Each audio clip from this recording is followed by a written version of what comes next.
Dr. Ellie Staple, and I'm a psychiatrist. My work concerns a particular type of delusion of grandeur. It's a growing field. I specialize in those individuals who believe they are superheroes.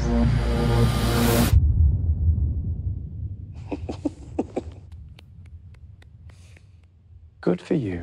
How did you get into the project?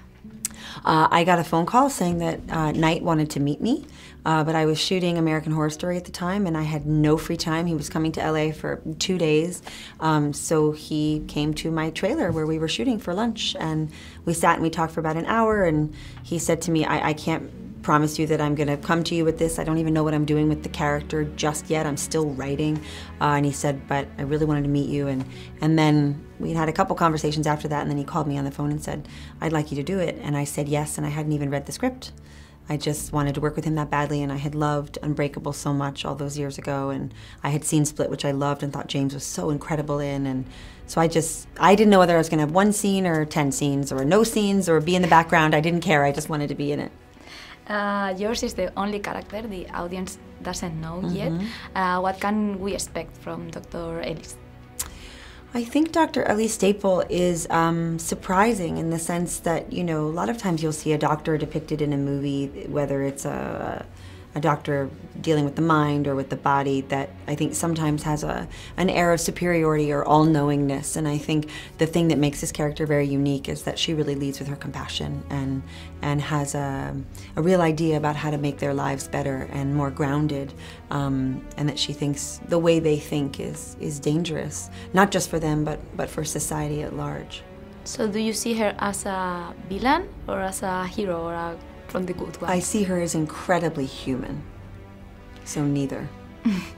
What do you think is the main message behind the movie? Gosh, probably that we are all capable of anything, but should we be? And what is your favorite plot twist from any Shyamalan movie?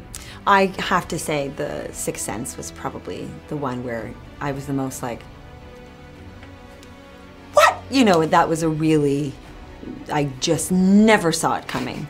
And you know, it's that thing where like it was before everyone really became very well versed in Knight doing something that you don't expect, so nobody was thinking, and the movie was compelling enough without that twist, but then when it was revealed, it was, you know, your brain just goes, what?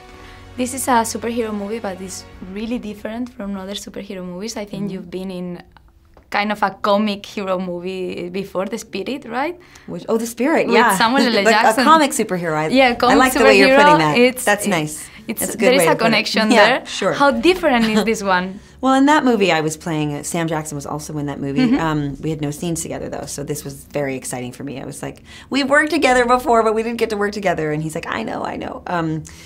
But that movie, I was playing the love interest, and so it was much more, and in the spirit of what you're saying, she was a very strong woman. She was also a doctor, but she was a bit of a damsel in distress. You know, she was needing him to kind of,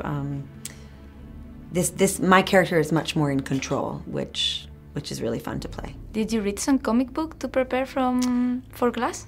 I did, but more from a sort of clinical standpoint of thinking about my character and how she would be interpreting what she was reading in terms of what someone who had this particular delusion that she treated specifically might interpret what they were reading. So I wasn't reading it for fun because Ellie doesn't really believe that there's value in that.